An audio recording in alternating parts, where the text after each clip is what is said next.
Hai, selamat datang di RRI Tahuna Podcast. Kali ini kita akan berbicara tentang pariwisata sehat. Sangihe memang dikenal dengan keindahan alamnya, seperti pantai, gunung, dan tentunya kekayaan budaya yang luar biasa. Namun di balik potensi itu tentunya ada tanggung jawab besar untuk menjaga agar pariwisata tetap bersih, aman, dan memberikan manfaat bagi masyarakat. Lantas, bagaimana langkah Dinas Pariwisata Sangihe menerapkan konsep pariwisata sehat? Kita akan bahas bersama dua narasumber. Ada Pak Kadis Pariwisata, Bapak Sony Kapal. Bagaimana kabarnya Bapak, sehat? Ya, hari ini puji Tuhan luar biasa. Luar biasa, sangat cerah sekali ini Bapak ya. Kemudian ada juga Ibu Dewi Purwati Mahmud selaku Kepala Bidang Destinasi Wisata. Bagaimana kabarnya Ibu? Alhamdulillah sehat. Alhamdulillah luar biasa sekali. Hari ini Pak Sony Kapal sangat mempesona ini Pak. Pakai apa ya Pak namanya ini? Ya, ini tutup kepala Sangihe kita beri nama Paporong. Paporong, betul. Dan yang ini adalah selempang ya. Selempang luar biasa sekali. Pak, sebenarnya apa Pak yang dimaksud dari pariwisata sehat itu? Ya, baik. Terima kasih, salam jumpa semua. Jadi begini, ketika orang itu bekerja, orang itu beraktivitas, dia dalam keseharian ada satu saat tertentu dia akan butuh yang namanya rekreasi. Betul, healing ya Pak ya, healing. Jadi di sini dalam rekreasi dia harus menikmati haknya, menikmati waktu yang luas, pikirannya lepas dari berbagai tekanan dan menikmati keindahan alam yang begitu luas tanpa beban. Dan di sini tentu saja bagaimana itu adalah menjamin rasa aman, rasa nyaman, dan kualitas lingkungannya itu bersih. Benar. Lingkungannya itu sejuk, nyaman, sehat, dan juga bukan cuma secara fisik, tapi juga secara sosial. Bagaimana perilaku masyarakat, bagaimana juga keterpaduan antara swasta, pemerintah, dan semua stakeholder, semua masyarakat dalam menjamin rasa keleluasaan, rasa sehat dalam berwisata. Betul, jangan sampai lagi stres kemudian berwisata healing malah makin stres ya Pak ya, karena keadaan pariwisatanya tidak sesuai keinginan atau ekspektasi. Lantas Pak, kalau dari Dinas Pariwisata sendiri langkah apa Pak untuk mendukung program pariwisata sehat ini? Ya, langkah awal pertama kita tentunya kampanye ini luar biasa. Dalam arti setiap gerak-gerik masyarakat, setiap gerak-gerik pelaku wisatawan itu sendiri ataupun pelaku usaha yang mengelola wisata, semua harus kita beri edukasi, semua harus kita beri informasi. Dan pemerintah juga sekarang sedang merancang sebuah rancangan peraturan bupati tentang pariwisata sehat, karena ini memang menjadi kebutuhan, bukan hanya dikatakan sebagai pelengkap saja, tapi ini adalah kebutuhan mendasar. Bagaimana orang berwisata itu terjamin juga rasa amannya, karena ini kan hak-haknya untuk mendapatkan keleluasaan. Karena itu kerjasama yang sangat baik ini. Jadi pariwisata sehat itu adalah kondisi bersih, nyaman, aman, sehat, pemenuhan standar baku, mutu sehat lingkungan, sarana prasarana yang menunjang. Dan tentu saja bukan cuma fisik itu, bagaimana pula masyarakat dalam punya pikiran yang positif untuk hal ini. Lalu Pak, apa sudah ada panduan atau standar khusus yang digunakan untuk menilai, wah ini destinasi wisata pariwisata sehat nih gitu? Ya baik, untuk hal ini memang sudah ada rancangannya. Jadi sudah banyak hal yang boleh tertuang di situ. Bagaimana kawasan itu sehat, bersih, indah bagi pekerja masyarakat. Kemudian juga bagaimana agar dapat dijaga agar kawasan wisata itu tidak ada hewan buas. Ya, hewan buas juga boleh membawa bencana. Iya, jangan sampai lagi liburan tiba-tiba diterkam gitu ya Pak ya. Mungkin hewan buas yang besar di sini tidak terlalu banyak ya. Sebab hewan-hewan di sini keindahannya juga yang boleh kita jadikan inspirasi untuk ekonomi kreatif. Benar. Karena hewan-hewan yang ada ini ya syukurlah kecil-kecil. Sebagaimana pulau kecil, hewannya kecil, tetapi populasinya walaupun tidak terlalu banyak, tetapi jenisnya itu luar biasa. Banyak. Iya Pak. Burung-burung, apalagi kuskus, iya, tarsius dan seterusnya. Nah, jadi di sini Artinya hewan yang dimaksud adalah hewan yang dapat membawa penyakit. Oh, Ini kalau baik. misalnya orang ada lagi berwisata, lalu ada anjing yang kena rabies, lalu dia akan menggigit orang-orang. Nah, tentu saja ini sudah jadi bencana Aduh, ini. iya. Atau ada tikus, ada lalat yang hinggap di makanan orang yang sementara berwisata, atau ada tikus yang bukan cuma hinggap di makanan, Ikut malah dia makan. bisa menggigit kaki orang ini. Benar. Karena saya pernah rasa juga Oh, gimana itu, Pak? sementara tidur tiba-tiba ada digigit tikus. Heran juga, kok tikus bisa sampai gini? Tapi itulah, setiap saat kan kita harus bertemu dengan ya sesama makhluk kita juga. Betul. Kita manusia, mereka hewan dan tumbuhan, setiap hari akan bertemu. Betul. Berarti memang antisipasi dari kita saja ya Pak ya, karena kita nggak mungkin mengontrol. Kamu jangan ke sana gitu ke hewan ya Pak. Tadi seperti yang disebutkan Pak Kadis juga ada burung-burung, ada kus-kus. Ini sama mungkin pemirsa RRI Tahuna Podcast bisa melihat di belakang saya banyak gambar foto-foto burung, terus juga kus-kus juga memang sangat indah sekali, kecil-kecil tapi mantap gitu ya Pak ya. Kemudian untuk Ibu Dewi mungkin Ibu, apa Ibu tantangannya di lapangan untuk menerapkan pariwisata sehat ini? Ya, terima kasih. Yang menjadi tantangan di sini pertama itu mungkin kesadaran masyarakat terhadap lingkungan. Iya. Ya, mungkin secara singkat untuk wisata sehat ini merupakan konsep gabungan dari kesehatan wisatawan, masyarakat dan lingkungan. Nah, memang 3 hal ini menjadi pokok yang memang harus sinkron sehingga tujuan untuk wisata sehat dapat tercapai. Oke, baik. Lalu program apa saja Bu yang sudah berjalan nih untuk mewujudkan pariwisata sehat ini? Terima kasih untuk sekarang dengan keterbatasan anggaran Bu. Memang kami di sini mempunyai 21 kampung wisata. Oke. Ya, tetapi untuk saat ini kami kembali berfokus pada Pantai Pananwareng. Ya, karena dengan keterbatasan itu kami fokus hanya satu destinasi tanpa meninggalkan 20 kampung wisata. Ya. Jadi untuk Kampung destinasi wisata Pantai Pananwareng ini sudah mulai dikelola kembali oleh Dinas Pariwisata mulai 3 bulan terakhir ini. Dan sudah ada perda, peraturan daerah terkait tentang retribusi daerah dan pajak daerah yang mana untuk diuraikan ya. Untuk tiket masuk yang dulunya dibedakan untuk anak-anak dan dewasa sekarang sudah sama. Sudah sama. Tarifnya yaitu 5.000 per sekali masuk, dan untuk kendaraan roda 2 itu 2.000 per sekali masuk. Kendaraan roda 4 5.000 per sekali masuk. Kendaraan roda 6 itu 8.000 per sekali masuk. Nah, untuk sewa di sana ada gedung pertunjukan. Itu juga dipungut retribusinya untuk pemakaiannya 500.000. Tetapi tidak termasuk perlengkapan dan listrik. Iya.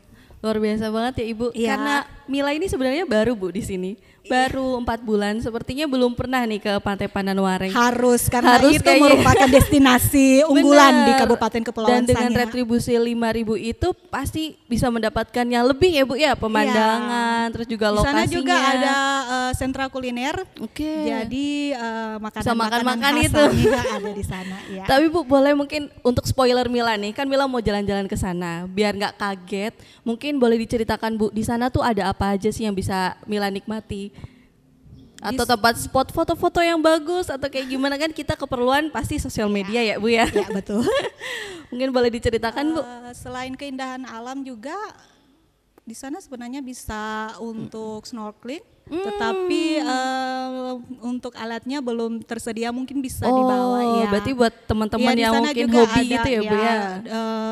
Ada sewa perahu. Oke. Ya. Luar biasa, Luar di biasa sana ya Bu keindahan ya. alamnya. Ya. Jadi pengen Ibu, tapi kayaknya kalau Ayo hari Minggu. gimana ini ya? Bisa nginep nggak Bu? Di sana adakah penginapan kan kalau udah jauh-jauh ke Untuk sana? sekarang tidak ada Bu. Oke. Ya. Tetapi di Para juga di sana sudah ada homestay Bu. Sudah ada Iya. homestay. Kalau ke Para, Mila sudah pernah itu Ibu. Oh iya. Memang itu luar sudah biasa masuk sekali. desa wisata. Mm-mm. Sudah masuk pada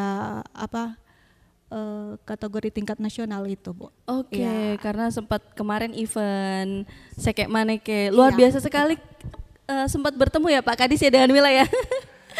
Ya, Memang bagus bertemu sekali. dan pengalaman indah. Bagaimana tiba-tiba angin bertiup, setelah kapal berangkat angin hilang. Tapi memang luar biasa sekali keindahan alam di Sangihe ini ya Ibu ya. Bagaimana Ibu kan sekarang kalau misalnya kita berwisata pasti ada kebersihan gitu ya Bu ya, kita memandang adanya kebersihan. Bagaimana dinas mengatasi kendala seperti kebersihan di area wisata khususnya di daerah terpencil seperti itu Bu, untuk kenyamanan para pengunjung juga seperti itu? Ya di sana kami sudah memperkerjakan 2 orang petugas, dengan kata lain itu pengelola destinasi, tapi itu mungkin sebenarnya kurang ya Bu, karena dengan wilayah kawasan yang luas terus luas. cuma 2 orang, itulah kami minta kerjasama dengan para penjual di sana untuk sama-sama serta masyarakat di sana. Itu juga kami menghimbau kepada masyarakat yang akan berwisata sebagai wisatawan di sana juga sama-sama kita jaga alam ini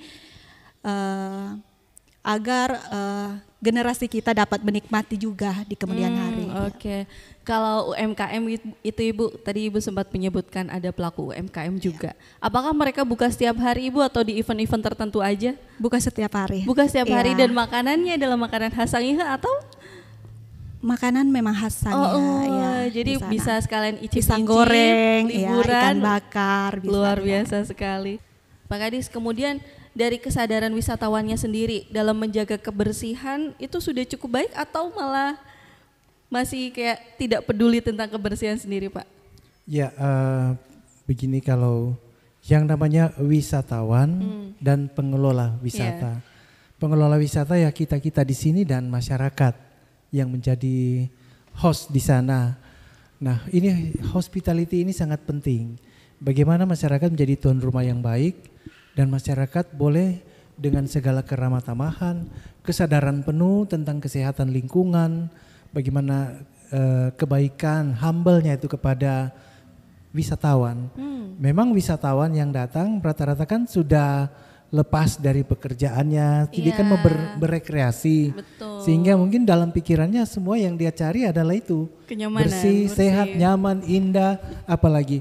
Dan kalaupun ada surprise ya tetap ujung-ujungnya adalah sweet memory, punya kenangan. Pasti.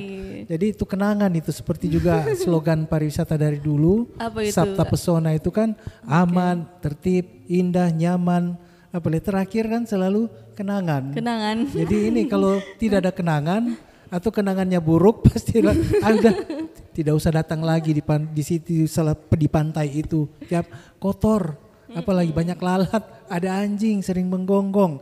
Nah, tentu situasi ini adalah kemudian ada masyarakat juga kurang ramah, dikit-dikit teriak, mukanya merem terus, mukanya tidak pernah lurus. Itu tentu saja tidak bagus begitu kan. Tapi bagaimana ada keramahan kita, kesadaran kita secara sosial juga. Jadi bukan cuma fisik, tapi bagaimana bisa membuat sebanyak wisatawan itu datang. Kalau yang wisatawan tentu saja dia sudah lebih sudah siap. Termasuk masyarakat juga banyak yang siap, ada juga yang belum siap. Bahkan ada yang mau coba-coba membuat kekacauan, mengganggu. Nah, inilah itu, Pak? yang menjadi di tempat tertentu. Oleh karena itu tugas kita bersama semua memberi penerangan, memberi pemahaman, memberi kekuatan baginya untuk ayo kita jadi sama-sama menjadi tuan rumah atau hospitality kita baik. Karena pun nantinya efeknya juga untuk masyarakat juga ya Pak. Ya. Bukan untuk pribadi masing-masing ya, tetap untuk masyarakat ya Ibu Itu ya. sedikit ditambah mengapa ada retribusi tadi karena memang kita harus menjalankan undang-undangnya, peraturan daerah. Kalau tidak dijalankan ya kita juga nanti kurang bertanggung jawab itu.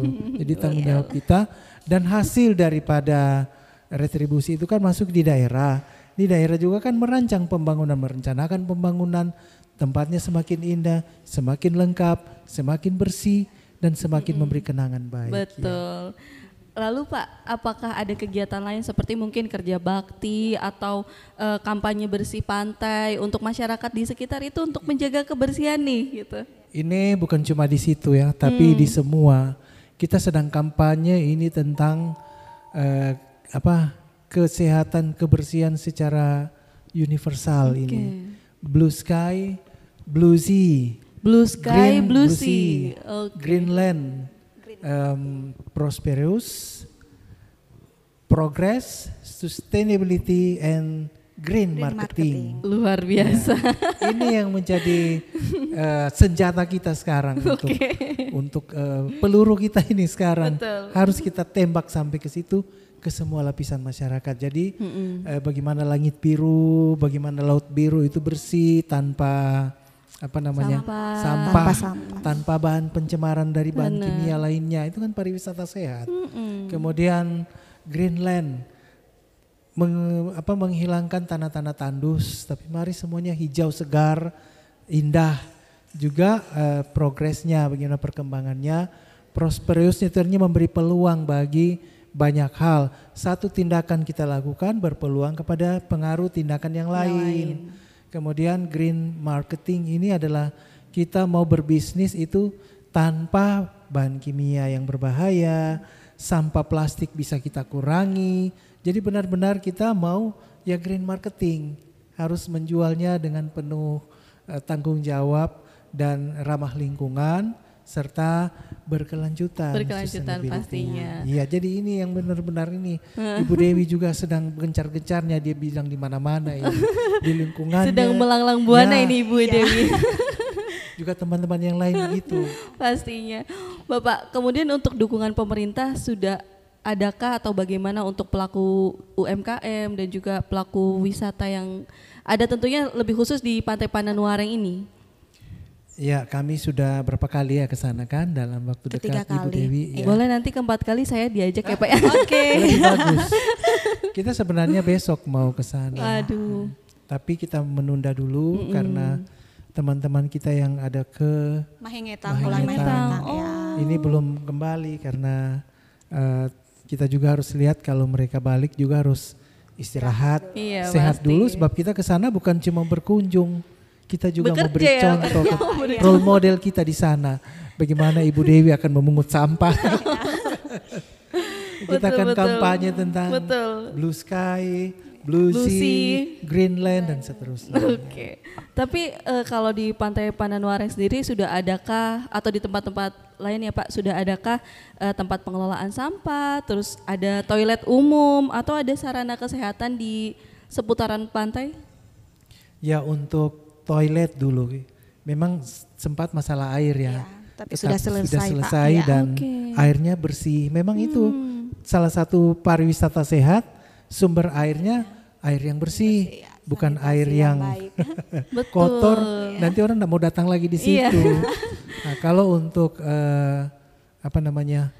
tempat sampah ini juga masih kita ada area untuk menimbun sampah, sebab kita melarang buang sembarangan.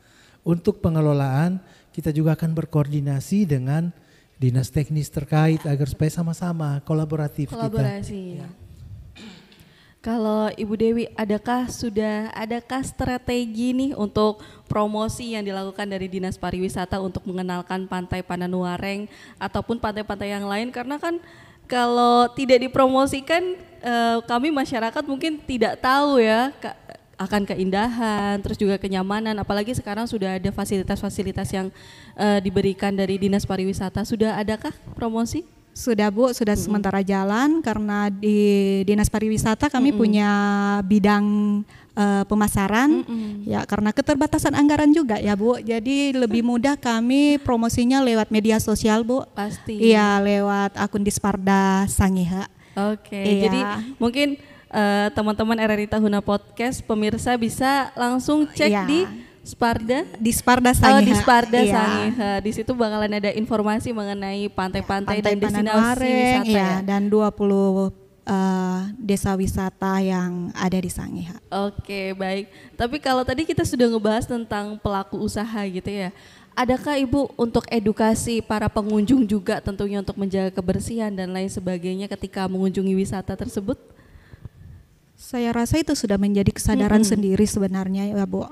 Tetapi mungkin kami sedang berusaha Bu akan membuat suatu papan pengumuman sebagai pengingat kembali ya kepada wisatawan bahwa kebersihan itu memang harus menjadi salah satu perilaku kita, sehingga kebersihan itu menjadi tanggung jawab bersama untuk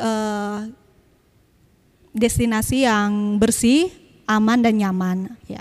Oke, kalau dari generasi muda sendiri Ibu, apa peran generasi muda dalam mendukung pariwisata sehat, tentunya dalam mungkin promosi atau dan lain sebagainya? Kami di Dinas Pariwisata Bu sudah ada program ya Pak, program di Sparda Goes to School. Oke. Iya, ini sudah jalan Bu, dan lewat dari program itu kami sekaligus sosialisasi terkait dengan wisata sehat dan sekaligus juga mempromosi destinasi wisata yang ada di Kabupaten Kepulauan Sangihe. Tentunya, karena mungkin teman-teman generasi muda ini akan menjadi penerus dan pengunjung juga ya Bu ya. Betul. Ibu, kalau selain Pantai Pananuareng tadi kan disebutkan ada 21 destinasi wisata ya. Untuk 20 destinasi wisatanya sendiri bagaimana Ibu? Atau memang perhatian khususnya masih di Pananuareng atau bagaimana? Kita di sini ada air terjun Lima Susun yang di Kadadima, Kadadima itu ya air terjun. Kemarin saya sempat mau ke sana Ibu. Iya, Tapi di Laine. Iya, di Laine. Terus ada Pantai Sapaeng di Kuma, ada Pantai Hesang di Tamako, ada salah satunya juga Kapehetang. Ada Mahengetang. Sekarang teman-teman ada di Mahengetang. Iya. Itu juga persiapan untuk pembentukan kampung kreatif, Bu. Iya. Apa itu Ibu kampung kreatif? Mungkin boleh di-spill sedikit-sedikit. Mungkin kalau Mahengetang sekarang menjadi sudah dilirik oleh provinsi karena keberadaan gunung api bawah laut, Bu. Iya betul. Itu memang luar biasa sekali ya. Tapi tidak mungkin semuanya bisa masuk ke dalam atau hanya orang-orang tertentu Bu yang bisa melihat? Ya tidak semuanya ya Bu. Nanti malah bikin repot. Kalau saya itu pengen Ibu melihat gunung api bawah laut, tapi saya sadar diri tidak bisa berenang. Nanti malah menjadi PR untuk semua orang. Lalu Ibu, kalau infrastruktur atau akomodasi untuk menuju ke pantai-pantai tersebut, apakah sudah bagus atau masih agak ada yang susah jalannya gitu? Ya, untuk kalau yang di daratan ini semua cukup nyaman untuk akses ke sana, Bu. Iya. Kalau yang itu yang mungkin yang susah yang di kepulauan. Iya. Karena harus nyebrang lagi menggunakan kapal. Tapi tidak usah khawatir pemirsa, karena ketika kita menyeberang paling 20 menit, 30 menit yang kita dapetin luar biasa. Saya sudah mengalami sendiri Pak Kadis. Luar biasa sekali di kapal, mungkin agak pusing-pusing, tetapi kalau sudah sampai, wah luar biasa, udah nggak inget itu, apa itu pusing. Karena memang luar biasa sekali, cocok untuk berlibur seperti itu ya. Pak Kadis, apa bentuk inovasi atau ide baru yang sedang atau akan dijalankan, dikembangkan untuk membuat wisata di Pananuareng lebih menarik dan juga lebih sehat? Ya, ini terintegrasi untuk semua kan di sana. Jadi areanya itu akan mudah-mudahan ya tahun depan bisa berhasil. Kita juga merencanakan dan mengajukan proposal ke Kementerian Pariwisata untuk infrastruktur agar pantai itu kan indah sekali. Tetapi landscapingnya belum tertata. Memang ada sudah trekkingnya ada, gazebo-gazebonya ada. panggung keseniannya iya, ada, dan lokasi untuk UMKM itu bergiat juga ada. Hanya memang masih belum tertata. Ini kan kita tambah indah lagi. Iya, betul. Jadi ada pohon-pohon yang rupanya kurang indah, ya kita akan kurangi atau kita akan tata lagi landscapingnya. Tamannya semakin orang nyaman di situ kan semakin baik. Jadi terkait juga yang tadi bilang Mahengetang, kenapa desa kreatif? Karena begitu Mahengetang orang menyelam, orang foto, hasil foto itulah tuh kreativitas. Betul. Itulah industri kreatif. Berarti ada hasilnya ekonomi kreatif. Betul. Pun begimikian di air terjun Kadadima. lainnya itu juga demikian. Akan kreatif juga orang di situ karena kan di mana ada atraksi alam, di situ UMKM itu muncul. Kan mereka mulai dari jualan permen, Iya. air mineral, pulsa, makanan, akhirnya jasa untuk nginap dan seterusnya. Nah jadi dari sini inspirasi untuk kreatif itu muncul dan UMKM-nya jalan. Nah, kemudian untuk terkait juga dengan infrastruktur, mengapa juga tidak semua yang harus dibangun jalan yang permanen atau dari aspal atau dari semen? Karena ada juga yang harus kita jaga keasliannya. Biar saja kita tracking dengan model tersebut. Jadi contohnya bird watching, ini yang sekarang juga lagi meningkat pesat. Bird watching, orang mengamati burung ya tuh. Ini seperti ini foto-foto ini hasil dari pengamatan para wisatawan. Wisata minat khusus. Jadi burung itu dipanggil dengan rekaman suara yang khas karena mereka pikir di situ ada, kalau bukan pasangannya, ada pesaingnya atau predatornya, sehingga dia datang siap berperang atau siap bergaul ya kalau di situ sama. Ketika mereka datang di situ, contohnya burung hantu yang kita lihat malam-malam, kita melihat si burhan itu malam-malam. Burung hantu itu dengan suara mereka datang. Ketika mereka datang langsung di center dan mereka tidak lari, tapi dengan cahaya itu mereka menatap juga. Kesempatan kamera di setel bagus-bagus, kamera profesional itu, lalu kita tinggal posisinya ketika burung sedang menatap, ini hasilnya ini kayak begini. Ini kan karena baik. Betul. Ini juga Tarsius muncul juga. Dipanggil si Burhan, Tarsius juga muncul. Tarsius. Langsung diklik, ya itu hasilnya bagus. Hanya memang ada yang seperti burung pauk juga kita harus lihat pada pagi. Dan ada syarat kalau lihat burung pauk. Oh yang ini ya Pak? Iya, harus sembunyi, tidak boleh ribut, tidak boleh pakai minyak wangi. Kenapa itu? Apakah burung pauk ini bisa mencium bau juga? Mungkin. Itu kelebihan dari setiap spesies. Dia punya daya tangkap smelt itu bau yang begitu tajam, bau wangi, padahal parfum kita cari, tapi bagi burung dia jauhi. Lain berarti lagi kalau ya. Bau yang lain boleh mendekat ya Pak ya? Kalau bau cacing dia cari, tapi kalau bau minyak wangi dia lari. Beda dengan manusia ya Pak ya? Kalau kita bau parfum mendekat, kalau cacing dia kita lari, tapi betul. Mereka terbalik. Ya itulah keunikan daripada makhluk hidup. Kemudian ada yang lain ini yang paling sulit didapat adalah seriwang sangihe. Burung niu yang sudah ratusan tahun dianggap punah, tiba-tiba dia muncul lagi. Tetapi untuk mencapai dia itu susahnya luar biasa. Baik. Populasinya juga tidak sampai 500 ekor, sudah di bawah itu. Karena itu semua kita kampanye menjaga. Jangan menangkap, jangan membunuh, jangan menembak. Biarkan saja ya. Karena semua hewan makhluk itu adalah pelengkap bagi kita dalam menjaga keseimbangan alam. Betul. Masih ada satu lagi terkait Mahengetang.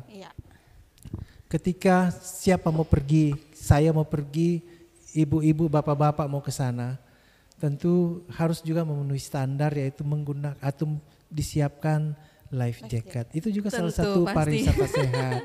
Kalau dia jatuh, Kalau dengan life jacket yang sudah, dan itu teman-teman yang ke sana semua juga sudah menggunakan life jacket. Sudah ada standarnya gitu ya, ya Pak ya. kampanye kita akan luar biasa.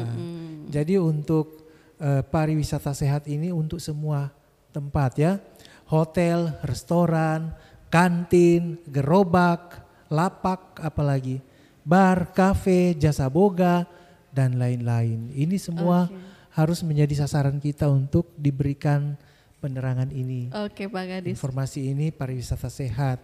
Kemudian hal-hal yang harus kita siapkan di keseharian kita adalah kalau life jacket di laut. Ini ada satu juga yang menarik. Ibu-ibu paling banyak kalau mau snorkeling, mau diving, selalu terkendala, aduh kulit saya terbakar.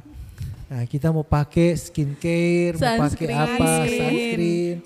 Pak Kadis ini perhatian sekali ya Pak ya, sampai skincare saja. Artinya begini. Sunscreen aja. Skincare ini kan ketika kita nyemplung di air, dia akan bereaksi dengan air laut. Oh baik. Dan itu akan membunuh plankton, zooplankton yang sangat kecil. Zooplankton keracunan, ikan-ikan kecil juga akan mengalami yang sama. Ikan besar juga akan mengalami yang sama. Dan karang-karang juga terpengaruh. Pasti. Yaitu dia dari soft coral yang sedang tumbuh, dia langsung mengeras, mati. Langsung jadi karang tapi bentuknya tidak bagus. Jadi ini mungkin banyak yang belum, ini salah satu juga pariwisata sehat. Sebenarnya hal-hal yang tidak kita sadari itu efeknya mungkin bisa besar untuk lingkungan seperti itu ya Pak ya. Kalau siap-siap ke laut juga jangan pakai minyak wangi, percuma tuh. Minyak wanginya mahal, 1 jutaan 1 botol. Ya mau nyium siapa ikan ya Pak? Ikan malah lari kalau ada minyak wangi. Pak Kadis, lantas bagaimana Pak untuk menghadapi menjaga kestabilan pengunjung tentunya di ekonomi yang saat ini ya Pak ya? Apakah masih banyak yang berkunjung atau memang mungkin ada rencana untuk menurunkan tarif atau bagaimana untuk lebih menarik banyak pengunjung nih? Untuk tarif Ibu Dewi ini paling tahu. Dia kan sekian 1 tahun ya tidak ada. Tahun lalu juga. Ini maaf ya mungkin kita masih kekurangan di situ. Tapi ini baru muncul. Jadi memang tetap kita akan jaga dan jaga terus. Juga hal yang lain adalah kita kampanyekan terus untuk hal ini supaya jangan terjadi penurunan semangat. Kemudian soal kunjungan, kita memang kita harus menghitung karena kan menghitung PDRB ya. Terakhir indikator kinerja utama kita itu akan terhitung di situ. Berapa yang berkunjung? Yang Nusantara itu memang puluhan ribu. Karena ada yang tinggal di desa, di keluarga, tinggal di hotel ada, tinggal di penginapan, di losmen dan seterusnya, itu ada. Bikin camping juga ada. Nah, ini akhir-akhir ini, karena saya juga tidak tahu apakah karena ini situasi bangsa ini banyaknya demo di mana-mana, tetapi imbasnya Sulawesi Utara banyak kunjungan wisatawan luar negeri. Dan imbasnya di Sangihe juga. Pasti. Kita punya target berapa Ibu ya? 75. Iya. Tetapi ini yang hadir di sini sudah hampir 200 kali. Wah, luar biasa. Mungkin karena kalau luar negeri mencari alam gitu ya Pak. Sedangkan di Sangihe memang alamnya luar biasa bagus. Untuk minat khusus. Betul. Ini yang bird watching paling banyak. Yang paling banyak peminat. Yang mau tombak ikan. Oke, baik. Artinya tidak pakai bahan kimia, tidak pakai jaring yang terlalu merusak, tapi mereka dengan ketangkasan sendiri. Ya, kita istilah di Sangihe ini mamiti. Jadi cuma dengan tombak kecil dan ikannya juga ikan tertentu, tidak semua ikan ya. Ikan kecil tidak ditangkap. Harus ikan yang sudah layak sudah besar dan layak dimakan karena kalau hasilnya mereka tidak bawa pulang atau apa, dibagi kepada masyarakat. Ini sudah berapa orang Eropa. Mungkin terakhir Pak Kadis dan Ibu Dewi, apa 3 kata yang menggambarkan Pantai Pananwareng? 3 kata saja. Ibu Dewi silakan. Amazing. Karena merupakan salah satu slogan kita di Dinas Pariwisata yaitu Sangihe Amazing. Kalau Pak Kadis? Kalau saya blue sea, blue skies, dan green marketing. Oke, luar biasa. Blue Sea, Blue Sky, dan green marketing. Luar biasa Lautnya tetap sekali. biru, langitnya cerah, tidak ada sampah plastik baik di pantai maupun di laut. Oke, pemirsa RRI Tahuna Podcast, itu tadi perbincangan kita dari obrolan ini. Kita belajar bahwa menjaga keindahan alam bukan hanya tugas pemerintah, tetapi juga tanggung jawab bersama pengelola, masyarakat, dan setiap pengunjung yang datang menikmati pesona Pantai Pananwareng.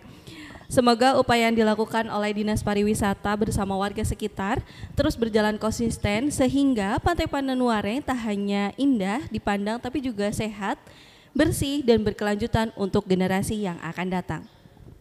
Terima kasih untuk Pak Kadis dan Bu Dewi tentunya sudah berbagi waktu dan cerita inspiratif hari ini.